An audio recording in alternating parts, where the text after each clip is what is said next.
की बातें।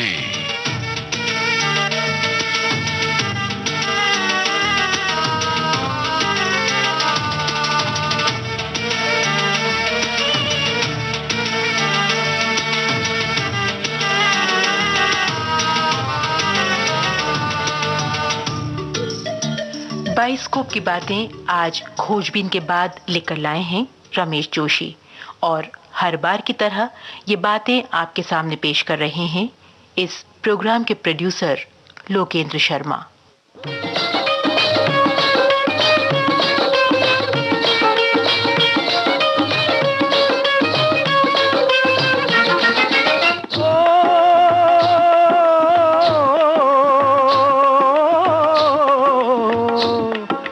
देश है वीर जवानों का, अलबेलों का, मस्तानों का, इस देश का यारो, इस देश का यारो क्या कहना, ये देश है दुनिया का गहना। उड़े जब जब जुल्फें तेरी, उड़े जब जब जुल्फें तेरी, उड़े जब जब जुल्फें तेरी, उड़े जब जब जुल्फें तेरी, कंवारियों का दिल मचले, कंवारियों का दिल मचले, जिंद मेरी है। मैं बम्बई का बाबू, नाम मेरा अनजाना, इंग्लिश धुन में गाऊं मैं हिंदुस्तानी गाना। मैं बम्बई का बाबू, रेशमी सलवार कुर्ता जाली का, रूप कहाँ नहीं जाए नखरे वाली का।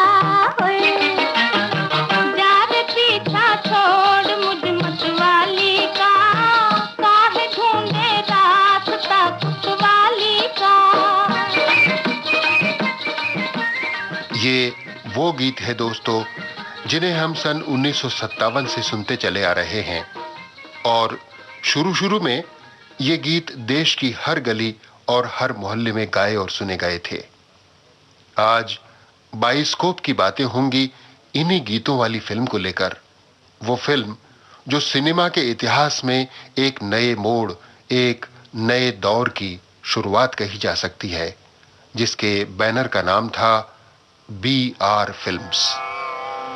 कर्मण्येवाधिकारस्ते मा फलेषु कदाचन मा कर्मफल हेतुर्भूः मा ते संगोऽस्त्वविकर्मणि।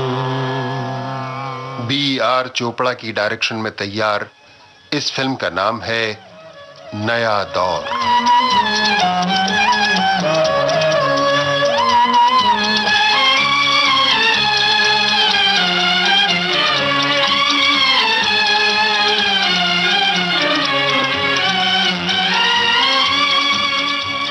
फिल्में आती हैं और चली जाती हैं, मगर कुछ फिल्में ऐसी भी होती हैं जो आती हैं तो लोगों के दिलो दिमाग पर अपना नाम दर्ज किए बिना नहीं जाती।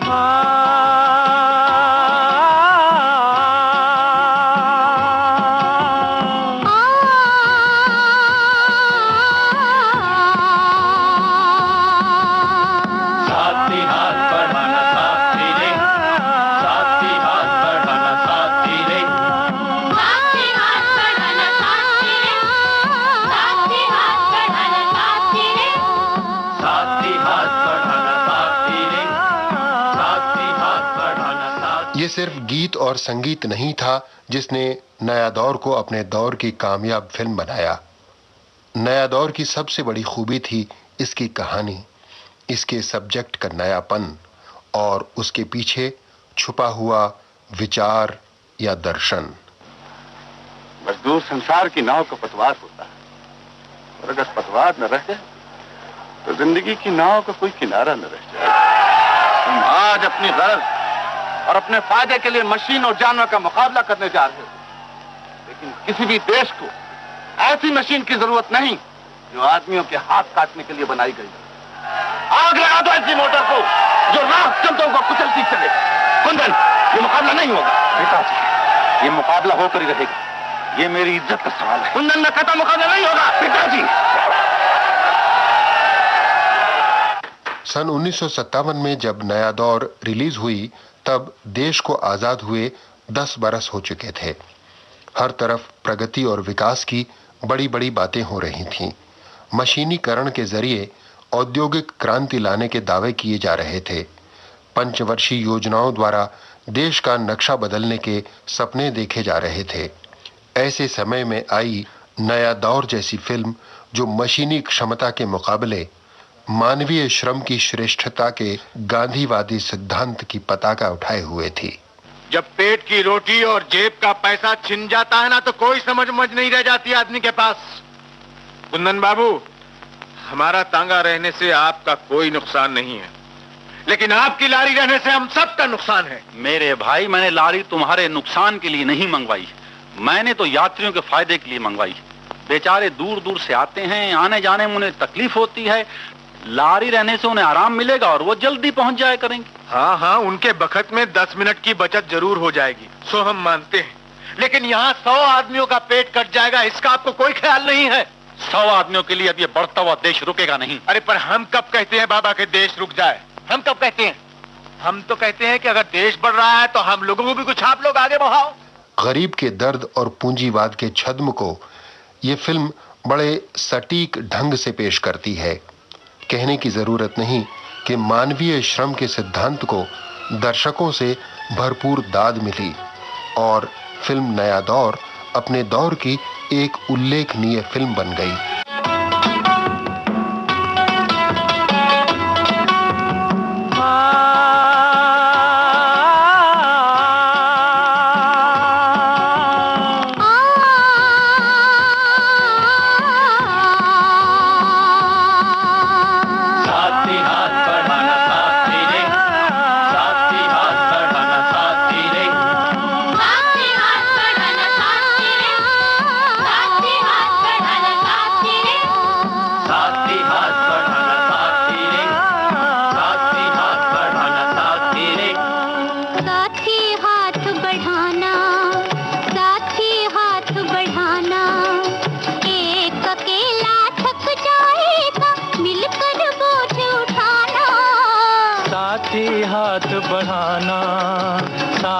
हाथ बढ़ाना, एक अकेला थक जाएगा, मिलकर बोझ उठाना।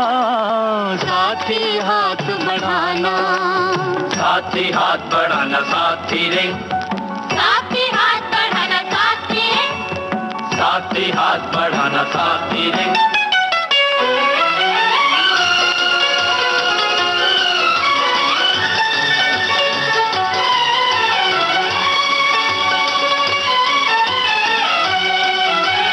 हम मेहनत वालों ने जब भी मिलकर कदम बढ़ाया, सागर ने रास्ता छोड़ा, पर्वत ने शीश झुकाया। फौलादी है सीने अपने, फौलादी है बाहें, फौलादी है सीने अपने, फौलादी है बाहें। हम चाहें तो पैदा कर दे चट्टानों में राहें, हम चाहें तो पैदा कर दे चट्टानों में राहें। साथी हाथ बढ़ाना, साथी हाथ बढ़ाना, एक अकेला थक जाएगा, मिलकर बोझ उठाना।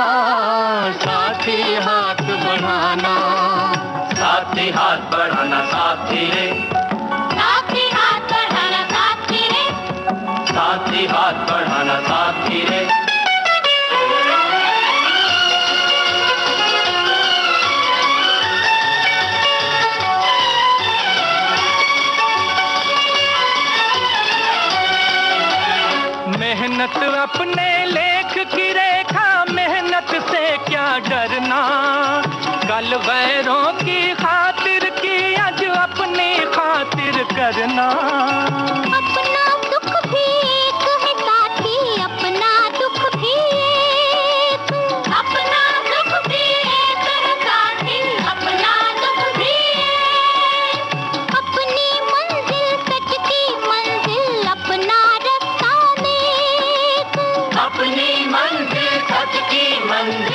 अपना रास्ता में। साथी हाथ बढ़ाना, साथी हाथ बढ़ाना, एक अकेला थक जाएगा, मिलकर बोझ उठाना। साथी हाथ बढ़ाना, साथी हाथ बढ़ाना, साथी रे, साथी हाथ बढ़ाना, साथी रे। नया दौर के जीवन दर्शन और सिद्धांतों की बातें हम कुछ देर बाद करेंगे। आइए पहले बात करें इसके निर्माण की। नया दौर के निर्माण की कहानी भी कम दिलचस्प नहीं है। फिल्म नया दौर के निर्माता हैं B.R. चोपड़ा। फिल्म निर्माण के क्षेत्र में कदम रखने से पहले B.R. चोपड़ा एक पत्रकार थे, कहानियां भी लिखते थे।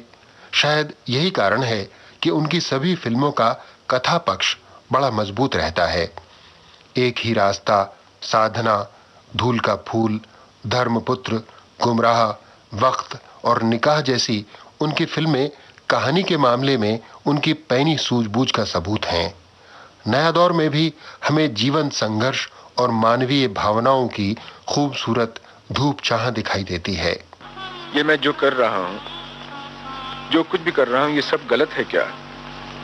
कौन कहता है? सब यही कहते हैं रजनी। लेकिन मैंने तो कभी नहीं कहा। तुम मेरे साथ हो ना? कब नहीं थी? तब कोई डर नहीं है। अकेला पड़ गया था ना, दिल बैठ गया था एकदम। अब तुम आ गई हो तो न जाने कहां से ताकत आ गई है शरीर में। मेरा हाथ तो छोड़ दो। हाँ? हाथ छोड़ दो ना।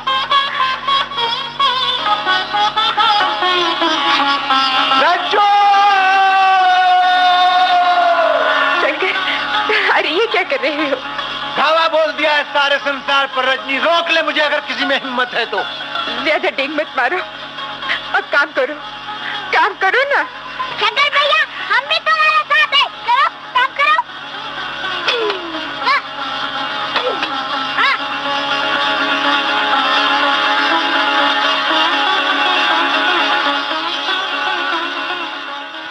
बात सन 1956 की है, जब B.R. चोपड़ा की फिल्म एक ही रास्ता हर तरफ सफलता के झंडे गाड़ती हुई सिल्वर जुबली की ओर बढ़ रही थी।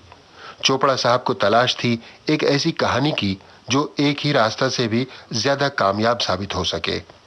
एक दिन उनकी मुलाकात हुई कहानीकार F.A. मिर्जा से, और जनाब मिर्जा की एक कहानी चोपड़ा साहब को पसंद भी आ गई।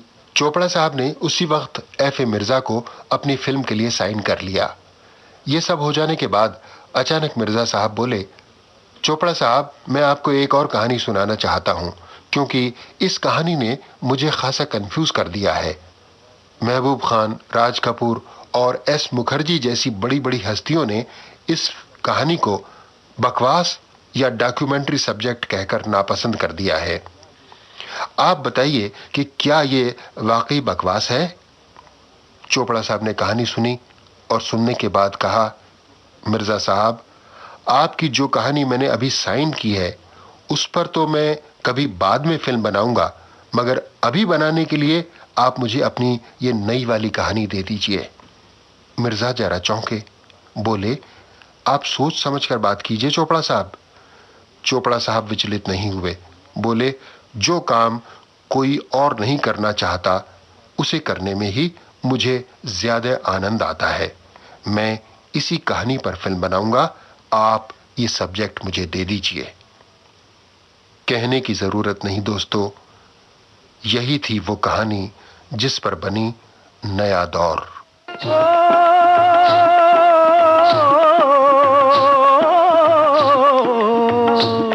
यहाँ चौड़ी छाती वीरों की, यहाँ भोली शक्लें हीरों की, यहाँ गाते हैं रांझे, यहाँ गाते हैं रांझे मस्ती में, मचती हैं धूम में बस्ती में।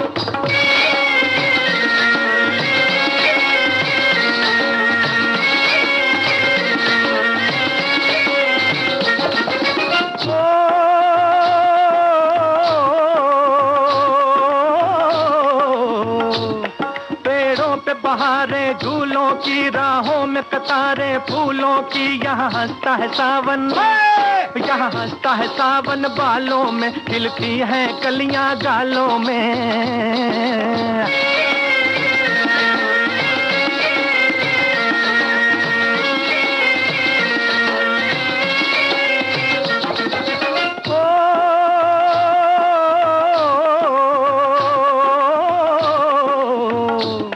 कहीं दंगल शौक जवानों के, कहीं करतब तीर कमानों के, यहाँ नित नित मेले, यहाँ नित नित मेले सजते हैं, नित ढोल और ताशे बजते हैं।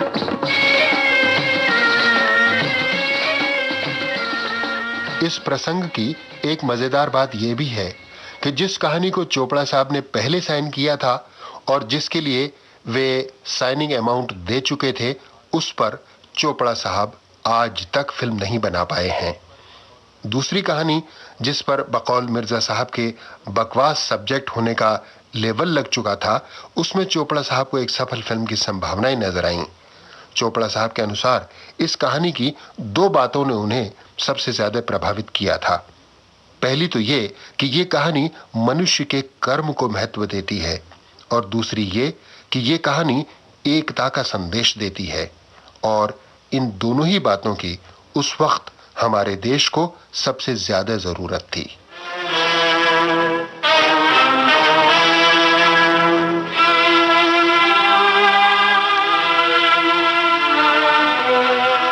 ये तो बड़ी मुश्किल आ पड़ी है जुम्मा चाचा। सोच में तो मैं भी पड़ गया हूँ शंकर बेटा। अरे हमारी बात मानो, बांस का बाड़ा बांधकर पानी में गाड़ दो, 10-20 झुआ मट्टी के डलवा दो, तो सब बराबर हो जाए। अरे क्या बात करते हो तुम, एक ही झटके में पुल जाता रहेगा। घबराता काहे को शंकर, तू ना लेके आगे काम चला, मुकाबले के वक्त हमारी लाश पर से तांगा निकाल कर ले जाना। क्या बात है, ये काम क्यों रुक गया है? देख नहीं रही हो, नाला आ गया, सोच रहे हैं कब क्या करें। इसमें सोचने की क्या बात है? रामचंद्र जी ने कन्याकुमारी से लंका तक इतने बड़े सागर में पुल बना दिया था, फिर ये तो छोटा सा नाला है। राम का नाम लेकर पत्थर डालो पानी में, तांगा तो क्या रेलगाड़ी भी पुल पर से पार हो जाएगी। बोल सियापति रामचंद्र की।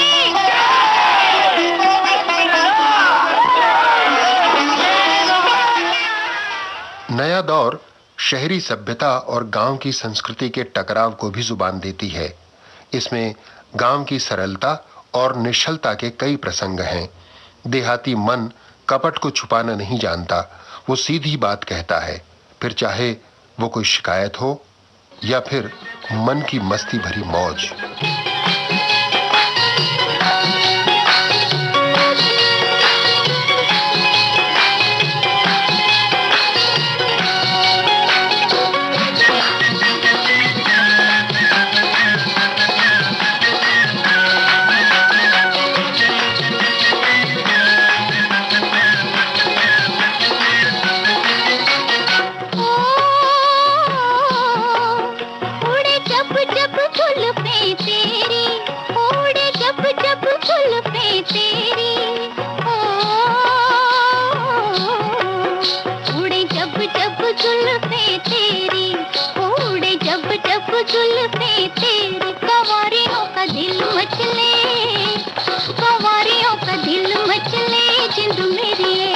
जब ऐसे चिकने चेहरे हो, जब ऐसे चिकने चेहरे, तो कैसे न नजर फिसले, तो कैसे न नजर फिसले जिंद मेरी ये।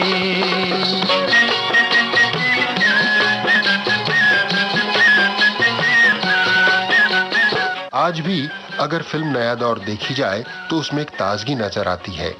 सन 1957 में ये फिल्म रिलीज हुई थी, मगर आज कई दशक बाद भी ये उतनी ही प्रासंगिक है, उतनी ही वर्तमान से जुड़ी हुई है जितनी उन दिनों थी। अरे लाला, मैं तो पहले ही समझ गया था कि तुम्हारे मन में खोट आ गई है।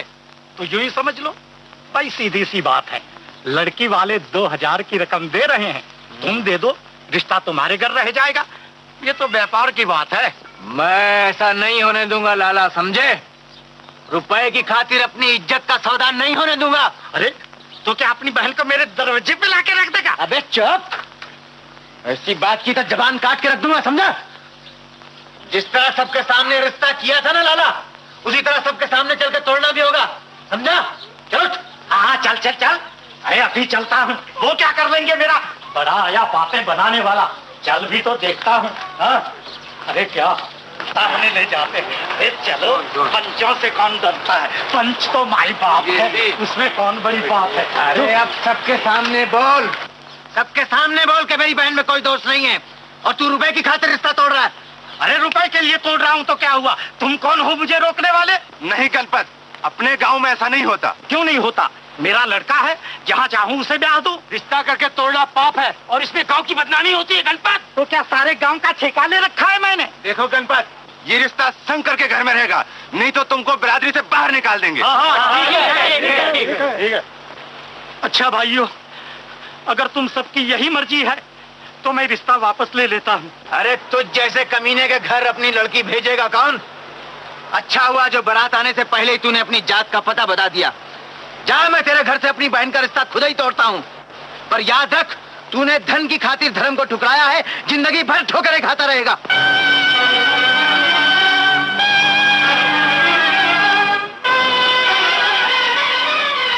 नया दौर को फिल्म के पर्दे पर आने से पहले कई इम्तिहानों से गुजरना पड़ा था। ये वो जमाना था जब दिलीप कुमार हिंदी फिल्मों के सबसे लोकप्रिय स्टार माने जाते थे और नया दौर की कहानी के लिए सबसे उपयुक्त कलाकार भी थे। चोपड़ा साहब सबसे पहले दिलीप कुमार के पास ही पहुंचे, कहानी सुनाई, मगर आधी कहानी में ही दिलीप कुमार ऊब गए और काम करने से उन्होंने इनकार कर दिया।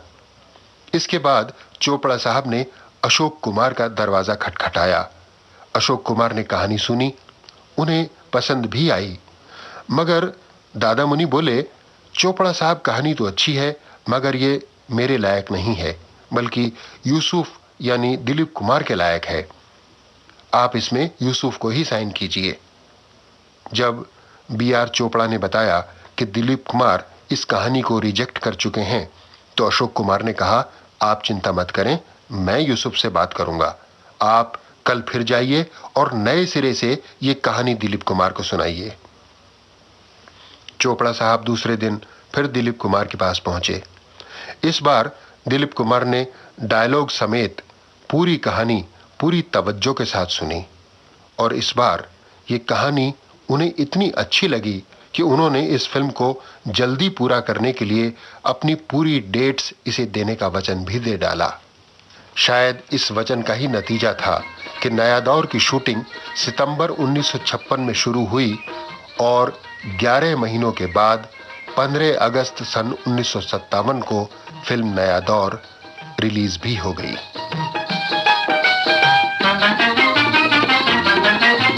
जब जब तुझको देखूं मेरे दिल में छुटे फूल झड़ियां, करूंगा तेरा पीछा चाहे लग जाए हथकड़ियां। अरे करूंगा तेरा पीछा चाहे लग जाए हथकड़ियां। क्या है कुतवाली का रूप कहाँ नहीं जाए नसरे वाली का। जाने पीछा छोड़ मुझ मतवाली का, काहे ढूंढे रास्ता कुतवाली का।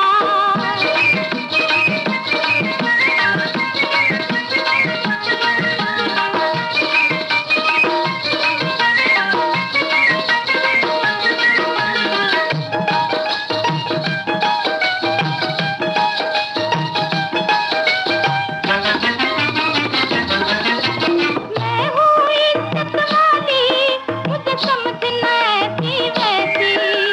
बड़े बड़ों की मैंने कर दी है ऐसी तैसी। बड़े बड़ों की मैंने कर दी है ऐसी तैसी। तू है किस थाली का, काहे ढूंढे रास्ता कुतवाली का। रेशमी सलवार कुर्ता जाली का, रूप कहाँ नहीं जाए नखरे वाली का है। फिल्म नया दौर की शूटिंग शुरू हुई तो सिर मुंडाते ओले पड़े वाली कहावत भी चरितार्थ होने लगी। नया दौर के हीरो थे दिलीप कुमार और शुरू में हीरोइन थी मधुबाला। ये वो दौर था जब फिल्मी पत्र पत्रिकाओं में दिलीप कुमार और मधुबाला के संबंधों को लेकर खूब चटपटी बातें रोजाना छप रही थीं और मधुबाला के घरवाले, खास तौर पर मधुबाला के पिता अताउल्ला खां साहब इस बात को लेकर काफी नाराज थे। जब उन्हें ये पता चला कि फिल्म नया दौर की शूटिंग दूर किसी गांव में होने वाली है तो वे उखड़ गए। चोपड़ा साहब से उन्होंने साफ साफ कह दिया कि शूटिंग बंबई के ही किसी स्टूडियो में करनी पड़ेगी। मधुबाला को बंबई से बाहर, और वो भी दिलीप कुमार के साथ, कतई नहीं भेजा जा सकता। चोपड़ा साहब बड़े परेशान हुए। उन्होंने समझाने की बहुत कोशिश की, मगर मधुबाला के पिता अताउल्ला खां साहब कुछ भी सुनने को तैयार नहीं थे। इस तरह 10 दिन शूटिंग करने के बाद मधुबाला ने अपने पिता की जिद के कारण फिल्म नया दौर छोड़ दी। मधुबाला के हट जाने के बाद नई हीरोइन ली गई वैजयंती माला। तेरे कारण मेरा दोस्त छिन गया मुझसे। अच्छा, इसमें मेरा तो कोई दोष नहीं है। अगर मुझे पता होता ना रज्जू की दोस्ती में खराबी पड़ेगी तो कभी देखता भी नहीं तेरी तरफ। इतना तो न गिराओ मुझे। गिरा तो मैं, तेरा क्या गया? हा? तेरा क्या गया? हा? बड़ी भूल की मैंने जो तुमसे प्यार किया। खैर, मैं तो जहां हूं वहां से हट नहीं सकती, लेकिन तुम जा सकते हो शंकर। मैं तुम्हारे रास्ते में नहीं आऊंगी। औरत का दिल मर्द की दोस्ती का मोल कभी नहीं कर पाया रज्जू। वो मैं करना भी नहीं चाहती। मैं अपना मोल जान गई हूं, इतना बस है।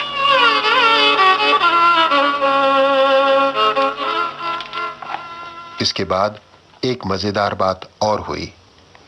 फिल्म नया दौर में वैजयंती माला को लेने और अपने निकाले जाने पर ऐतराज करते हुए मधुबाला ने B.R. चोपड़ा पर मुकदमा दायर कर दिया।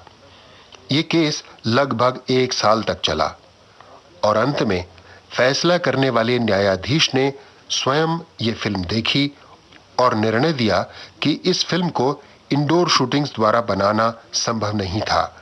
आउटडोर लोकेशन में जाकर शूटिंग करना अनिवार्य था। इसलिए आउटडोर शूटिंग वाली बात पर मधुबाला का विरोध सरासर गलत साबित हुआ। मधुबाला मुकदमा हार गई, मगर मधुबाला का नुकसान वैजयंती माला के लिए बहुत बड़ा फायदा साबित हुआ।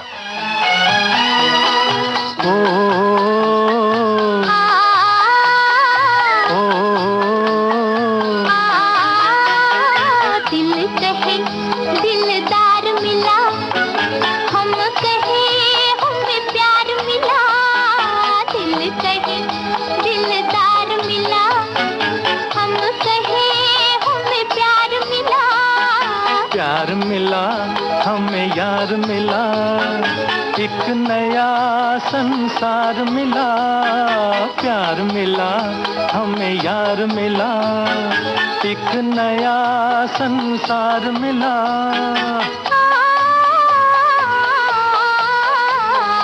आस मिली, अरमान मिला।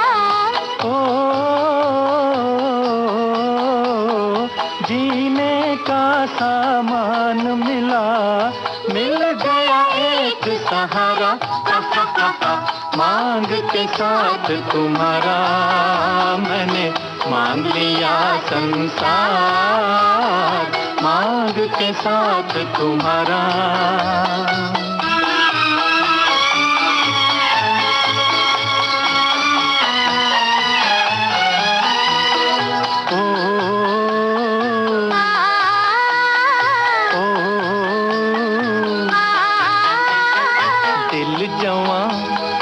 रुत हंसी चल यूं ही चल दे कहीं। दिल जवां और रुत हंसी चल यूं ही चल दे कहीं।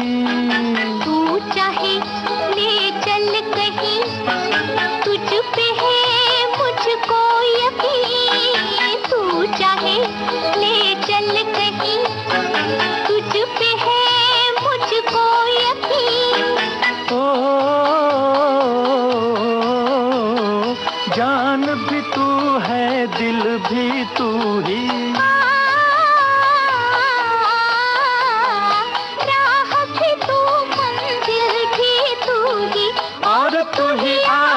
का तारा, मांग के साथ तुम्हारा मैंने मांग लिया संसार, मांग के साथ तुम्हारा।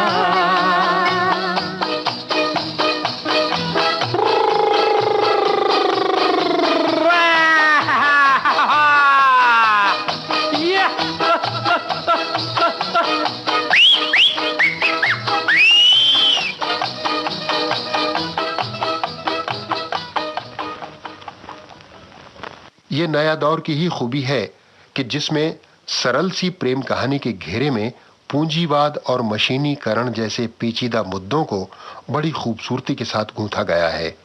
कहानी एक गांव की है। मेहनत मजदूरी करके रोजी रोटी जुटाने वाले सीधे सादे लोग यहाँ बसते हैं। इन्हीं में एक है शंकर तांगे वाला।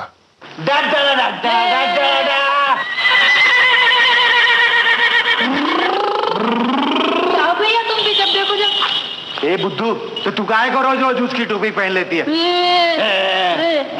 ले रोंदर पहन ले मर। ए मंजू, क्या है? अरे पानी दिया था उसे। हाँ हाँ दे दिया। अच्छा तो ये ले जा अंदर। चल हट हट हट। आप बेटे, आजा मेरे बेटे, आजा।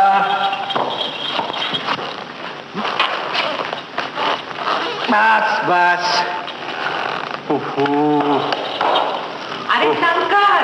हाँ माँ। रोटी तो खा ले। अरे मेरा हाथ जरा रुका पड़ा है, ठहर ठहर जा।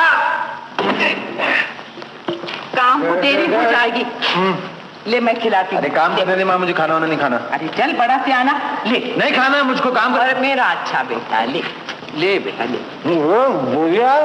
ना ले और ले। मंजू जरा लस्सी ले आ। मंजू लाती हूँ। शंकर अपनी बहन मंजू और विधवा माँ के साथ रहता है। एक दिन इसी शंकर के घर में प्यार की बहार बनकर आ जाती है रज्जो यानी रजनी। रज्जो जवान है और सुंदर भी, इसलिए शंकर किसी न किसी बहाने उससे बातचीत करने और नजदीक आने की कोशिश में लगा रहता है। यही कोशिश एक दिन प्यार की सौगात बन जाती है। कल मैंने एक सपना देखा, जानते हो क्या? मैंने देखा हमारे आंगन में शहनाई बज रही है और तुम अपने मालिक के साथ मुझे लेने आए हो, समझे? हाँ मगर देखो, ये सब अपने मालिक को मत बता देना। हाँ हाँ राजे, अपने मालिक को कुछ मत बताना, उसने तो खुदा ही सब कुछ सुन लिया है। मेरी चूड़ी। ये चूड़ी तो अब सुहाग की चूड़ी बनने वाली है। तूने सपना जो देखा है, सपने कभी कभी उल्टे भी हो जाते हैं। तो और भी बढ़िया बात है। मैं तुझे लेने नहीं आऊंगा, तू मुझे लेने आ जाएगी। क्यों? अरे जा। रज्जू, ये देख। ए रज्जू, अरे देख तो सही। बावला। शंकर की माँ को भी रजनी बहू के रूप में जच गई।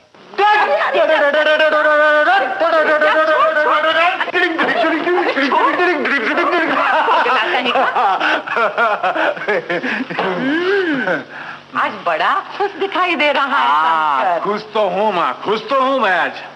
अब तेरा ब्याह करना ही पड़ेगा। क्यों क्यों क्यों क्यों? मैंने ऐसा कौन सा कसूर किया जो तू मेरा ब्याह ही कर देगी? तू कसूर नहीं करेगा तो क्या तेरा ब्याह नहीं करूंगी मैं? अच्छा बता, ये रजनी कैसी लड़की है? कौन सी रजनी? ये अपनी रजनी। ये अपनी वो दुर्गा मौसी वाली रजनी? हाँ, दुर्गा मौसी वाली रजनी। क्यों? कैसी लड़की है? वो लड़की तो है ही। अब हाँ लड़की तो है, पर तुझे पसंद है? अब मेरा क्या है माँ? तुझे पसंद है? हाँ मुझे बहुत पसंद है। ब्याह करेगा उससे? कौन, मैं? हाँ रजनी से? हाँ। अरे ये क्या कर रहा है? बोल, करेगा? ठीक है, तू कहती है तो कर लूंगा मैं। अच्छा, मैं कहती हूँ इसलिए करेगा? हाँ, तू कहती है इसीलिए करूंगा। फिल्म नया दौर में एक छोर से शंकर और रजनी की प्रेम कथा आगे बढ़ती है तो दूसरे छोर से आगे बढ़ती है गांव की समस्या। गांव के कारखानेदार सेठ जी का बेटा कुंदन शहर से पढ़कर लौटा है। कुंदन के दिल में दौलत कमाने की भारी हवस है और इसी हवस को पूरा करने का रास्ता उसे नजर आता है कारखाने में बड़ी बड़ी मशीनें लगवाकर उत्पादन की गति बढ़ाने में। ओहो, सरकार की कुंडली शहर से अंग्रेजी में बनकर आई है। ये कुंडली नहीं है महाराज, मशीन है, मशीन। अच्छा, मशीन की कुंडली है, तब तो विलायत से बनकर आई होगी। रेखाएं जरा टेढ़ी मेढ़ी हैं, पर है अच्छी। क्यों महाराज, आपका क्या ख्याल है?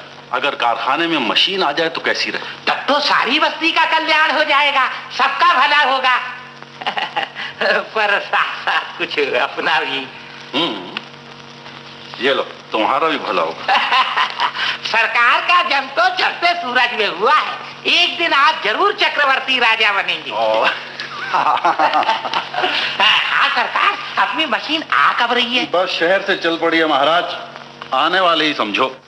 सीधे साधे गांव वालों ने मशीन की आगमन को अपनी ही तरक्की और विकास का चिन्ह माना, इसलिए मशीन लगने की खुशी में समारोह किया गया, नाच गाना हुआ और खुशियां मनाई गईं।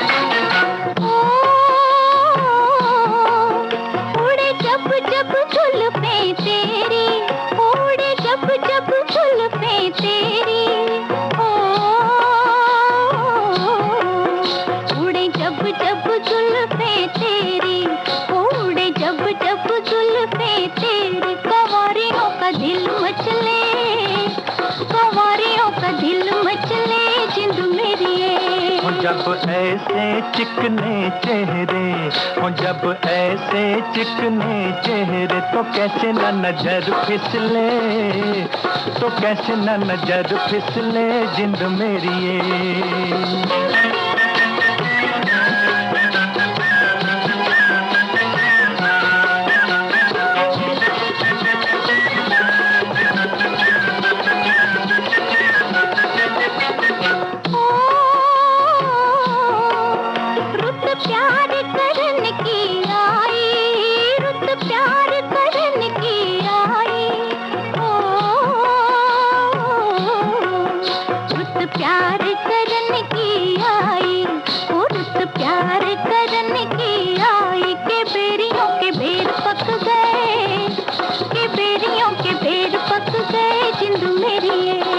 कभी डाल इधर भी फेरा, ओ कभी डाल इधर भी फेरा, के तक तक नैन थक गए, के तक तक नैन थक गए जिंद मेरी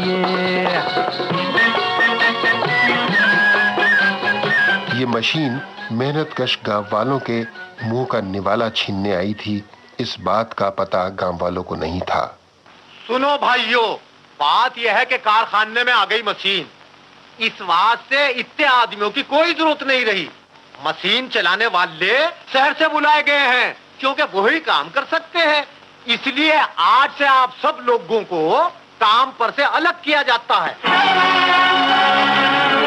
क्या सबको छुट्टी?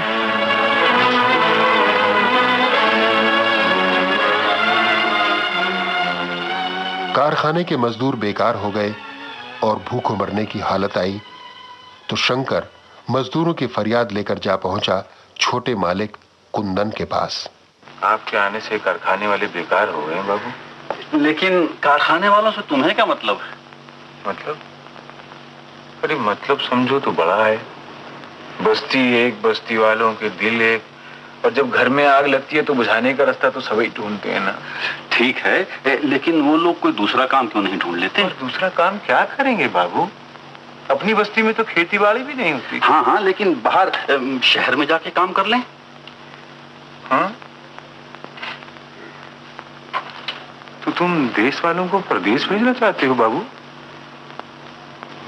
कुंदन बाबू, अपनी गली तो कुत्ता भी छोड़ के नहीं जाता।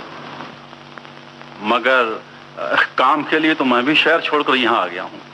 आप अपना धंधा फैलाने आए हो और इन गरीब लोगों को बाहर हाथ फैलाने भेज रहे हो, ये कहाँ का इंसाफ है? बाबू, हम तो सुनते आए हैं कि बड़े लोग बस्ती बसाते हैं, आप इसे उजाड़ना चाहते हो क्या? देखो भाई, मैं लोगों से ज्यादा बहस नहीं किया करता। पहले से कारखाने में काम ज्यादा होता है, आमदनी ज्यादा होती है। मैंने मशीन इसीलिए लगवाई है।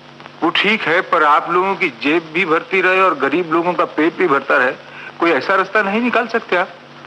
मजदूरों की तरफदारी में आवाज उठाने वाले शंकर को उस दिन ये नहीं पता था कि जल्दी ही दूसरी गाज खुद उस पर और गांव के तांगे वालों पर गिरने वाली है।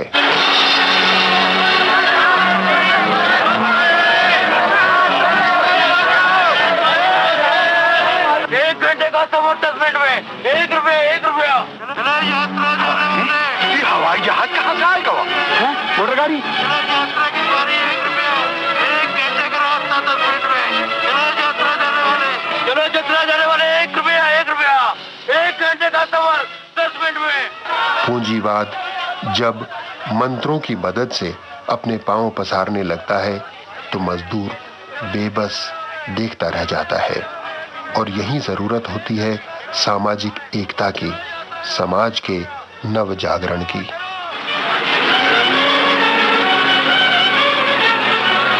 चौधरी, आखिर ये सब क्या हो रहा है? हम कहें चौधरी, ये मुकालबे पर लारी कौन लेके आवा है? अरे छोटे बाबू के सिवा और कौन हो सकता है? अरे बाबू कुछ नहीं, हमका तो पूरा लुच्चा दिखाई देता हूँ। अरे तुमको कुछ नहीं मालूम है, वो हमारी रोजी में लात मारना चाहता है। अरे हम उसकी गाड़ी को आग लगा देंगे। कान खोल कर सुन लो चौधरी, अगर वो हमारी बात न मानी तो कर मोटर कारखाना हम दोनों धक्के फूंक देंगे। और शंकर, आज कुंदन बाबू से फैसला करके ही रहेंगे।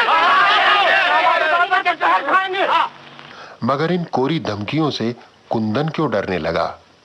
तांगे वाले शंकर को भी उसने खुले शब्दों में चुनौती दे डाली। तुम सब चाहते हो ना कि मैं सड़क पे से लारी हटा लूं? क्यों, यही चाहते हो ना? यही चाहते हैं। तो बढ़ा ले जाओ टांगा लारी से आगे, फैसला हो जाए। क्यों शंकर, हो जाए? तुम्हारा घोड़ा भी तो बड़ी तैयारी में है, बोलो हो जाए? हो जाए बाबू। अरे क्या बोला शंकर? ठीक बोल रहा हूँ। अरे मोटरिया तो टांगा आगे ले जाइबो। अरे हटो हटो, मर्द ने हाँ की है, बराबर की छूट होगी। जो मंदिर पर पहले पहुंचा वो जीता। क्यों? नहीं छोटे बाबू, हम आपसे मुकालबा नहीं चाहते, हम आपसे दया की भीख चाहते हैं बाबूजी। छोटे सरकार, गरीबों पर दया करो। सरकार, सोच लो भाई। मैं तो दया धर्म के लिए हमेशा तैयार रहता हूँ। अरे तुम्हारा धर्म तो पैसा है कुंदन बाबू, पैसा। मगर हम तुम्हारी दया के भिखारी नहीं हैं। मर्द हाथ फैला के भीख नहीं मांगता, हाथ धोआ के शर्त मांगता, शर्त। बात से पलटना मत। अरे थूक देना मुंह पर उसके जो बात से पलट जाए। मगर ये भी रही कुंदन बाबू कि अगर तांगा पहले मंदिर पहुंच गया तो लारी समेत बस्ती छोड़ के तुम चले जाओगे और नहीं तो हम चले जाएंगे। कुंदन की चुनौती ने शंकर के भीतर छुपे हुए सत्याग्रही को जगा दिया। पहले तो गांव वालों ने शंकर का मजाक बनाया, मगर धीरे धीरे उसकी बातें लोगों की समझ में आने लगीं और फिर पूरा गांव एकजुट होकर शंकर के साथ हो लिया। हाथों की ताकत ने मशीन की ताकत को पछाड़ने का फैसला कर लिया। एक से एक मिले तो कतरा बन जाता है दरिया, एक से एक मिले तो जर्रा बन जाता है सहरा, एक से एक मिले तो राई बन सकती है पर्वत, एक से एक मिले तो राई बन सकती है पर्वत, एक से एक मिले तो इंसान बस में कर ले किस्मत, एक से एक मिले तो इंसान बस में कर ले। साथी हाथ बढ़ाना, साथी हाथ बढ़ाना, एक अकेला थक जाएगा, मिलकर बोझ उठाना, साथी हाथ बढ़ाना, साथी हाथ बढ़ाना, साथी रे, साथी हाथ बढ़ाना, साथी रे। फिल्म नया दौर में दिलीप कुमार को अपनी अभिनय क्षमता के पूरे जौहर दिखाने का भरपूर मौका मिला। यही नहीं, वैजयंतीमाला, जीवन, अजीत, श्यामा और जॉनी वॉकर की भूमिकाएं भी यादगार बन गईं। खास तौर पर जॉनी वॉकर को एक पत्रकार के रूप में लोगों ने बेहद पसंद किया। मुझसे मिलिए, मैं हूँ press reporter, very very famous reporter, मगर आपने नाम नहीं सुना होगा। मैं बम्बई से आ रहा हूँ, मेरे ख्याल से आपने बम्बई का भी नाम नहीं सुना होगा। खैर छोड़िए, मतलब ये है प्यारे कि आपके गांव में जो प्लेस ऑफ पिलग्रिमेज है ना, मेरा मतलब है यात्रा की जो जगह है, मैं वहां की रिपोर्ट लेने के लिए आया हूँ। तो वहां जाने का कोई रास्ता तो एक ही है, हाँ, मगर जरिए बहुत है। तांगा है, मोटर है, और अगर पैसा ना हो तो पैदल भी जा सकते हैं। कोई गधा है? क्यों? सवारी के लिए चाहिए था, शायद सस्ता पड़ता। खैर कोई बात नहीं।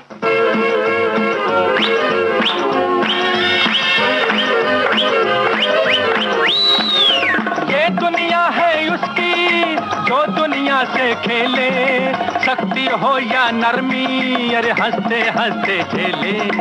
ये दुनिया है उसकी जो दुनिया से खेले, शक्ति हो या नरमी, अरे हंसते हंसते झेले।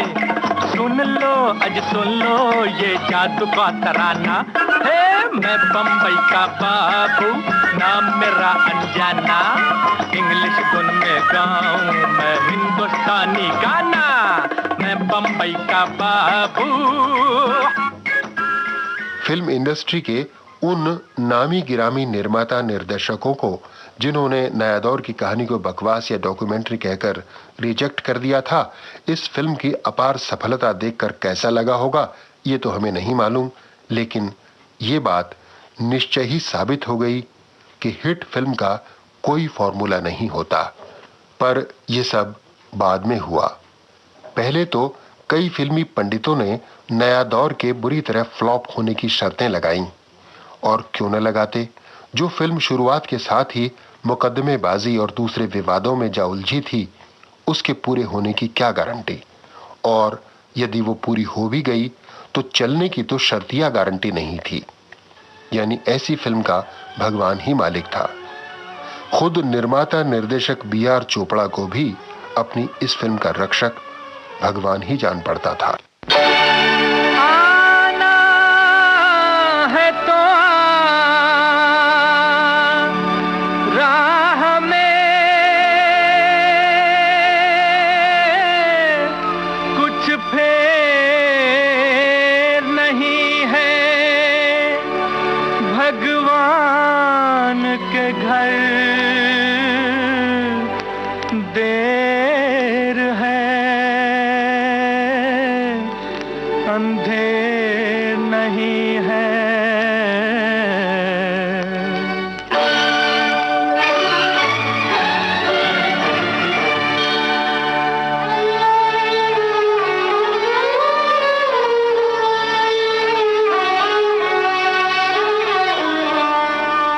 आना है तो आ राह में कुछ फेर नहीं है, भगवान के घर देर है, अंधेर नहीं है। आना है तो आ राह में कुछ फेर नहीं है, भगवान के घर देर है, अंधेर नहीं है। आना है तो आ।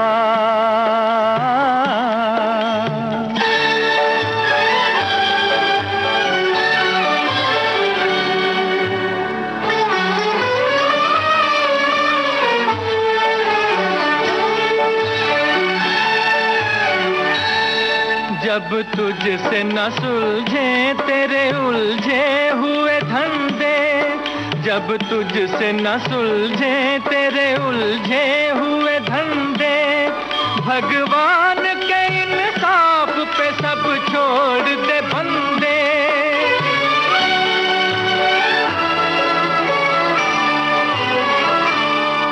खुद ही आसान करेगा, खुद ही तेरी मुश्किल को वो आसान करेगा। जो तू नहीं कर पाया वो भगवान करेगा, जो तू नहीं कर पाया वो भगवान करेगा, भगवान करेगा। आना है तो आ रहा, हमें कुछ फेर नहीं है। भगवान के घर देर है, अंधेर नहीं है। आना है तो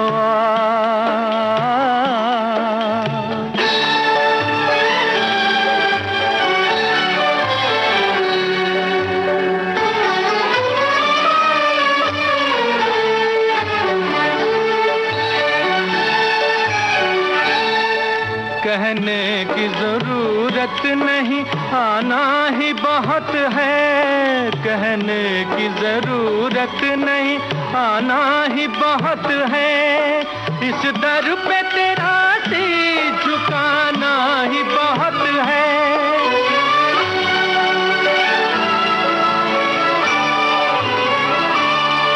जो कुछ है तेरे दिल में वो सब उसको खबर है।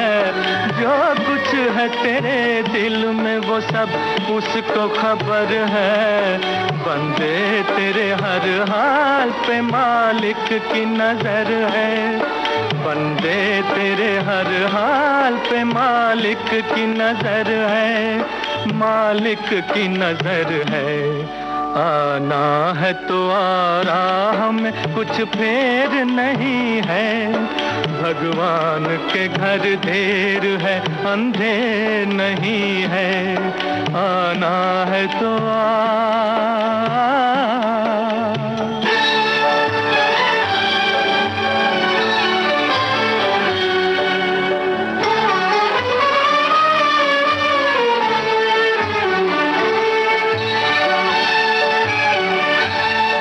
बिन मांगे भी मिलती है यहाँ मन की मुरादें। बिन मांगे भी मिलती है यहाँ मन की मुरादें।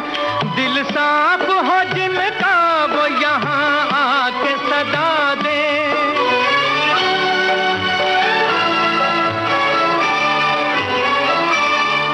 मिलता है जहाँ न्याय वो दरबार यही है। मिलता है जहाँ न्याय वो दरबार यही है। संसार की सबसे बड़ी सरकार यही है। संसार की सबसे बड़ी सरकार यही है। सरकार यही है। आना है तो आ रहा, हमें कुछ फेर नहीं है। भगवान के घर देर है, अंधेर नहीं है। आना है तो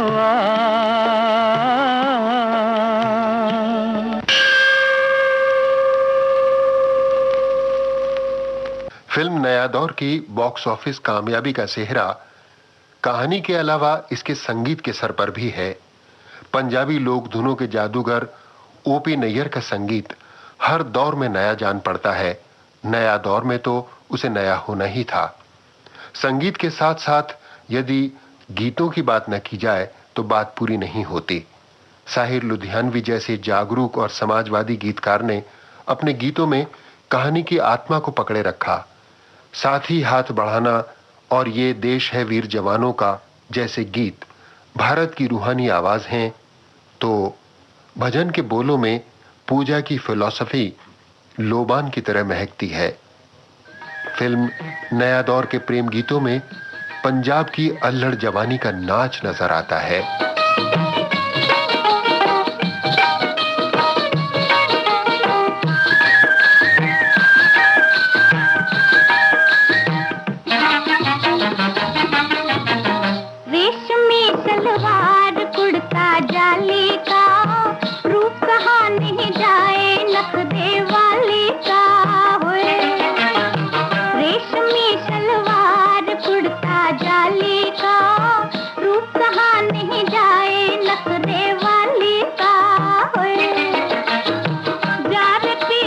छोड़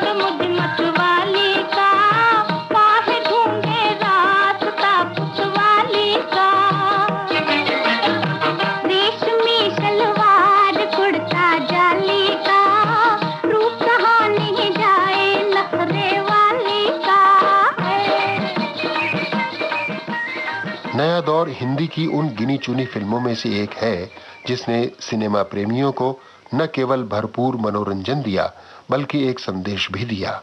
हम गरीब लोगों को मशीनों से कोई बैर नहीं है कुंदन बाबू। 2 बखत की रोटी बस सुख से मिल जाए, यही हमारी मांग है। बस्ती में तुम भी रहो, हम भी रहें, मोटर गाड़ियां भी रहें, मशीनें भी रहें, कोई ऐसा रास्ता निकालो। देखो तुम तो लिखे पढ़े आदमी हो कुंदन बाबू, तुम्हारा साथ मिल जाएगा ना तो माँ कसम इस गांव तो क्या सारे देश की किस्मत पलट के रख देंगे हम।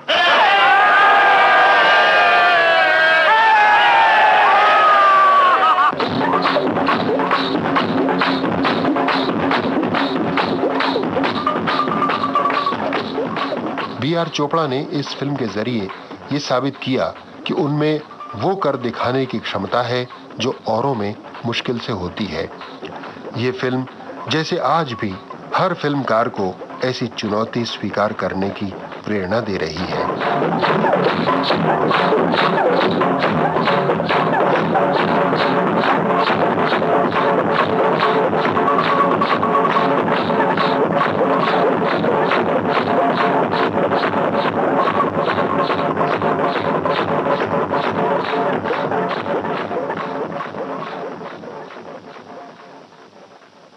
फिल्म नया दौर की बातें पूरी हुई दोस्तों। इन बातों को खोजबीन करके हम तक लाए थे रमेश जोशी और बाइस्कोप की ये बातें हमें सुनाई लोकेंद्र शर्मा ने। अगले हफ्ते फिर करेंगे बाइस्कोप की बातें